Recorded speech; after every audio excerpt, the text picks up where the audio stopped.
Matapos magalit si Manila Mayor Alfredo Lim kahapon sa problema sa traffic, nalinis at lumuwag na ang ilang kalsada sa lungsod.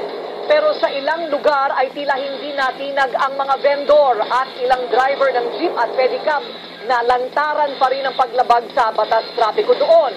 Nagpapatrol si Nico Bawa. Biglang bumilis ang daloy ng trapiko sa Avenida Rizal Canto ng Recto sa Maynila kanina umaga matapos magsermon si Mayor Alfredo Lim kahapon dahil sa problema sa traffic.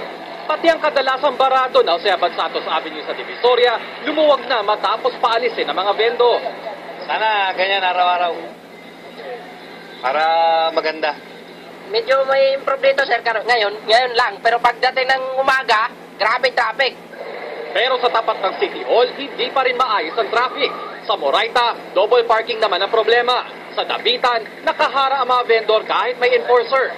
Sa tapat ng Isetan sa Quiapo, nagpapatraffic pa rin ang mga tricycle at pedicab. Eh paano kung alisin niyo po kami? Anong kabuhayan namin? Manguldag po kami? Sa Tayuma naman, walang traffic enforcer kaya mga jeep ang hari ng kalsada. Ang problema sa ilang mga kalsada katulad dito sa Tayuman, hindi umaandar ang mga jeep hanggat hindi napupuno ng mga pasahero kaya tuloy naiipit yung ibang mga sasakyan. Ang super na ito sa tapat pa mismo ng intersection nag-aabang ng pasahero.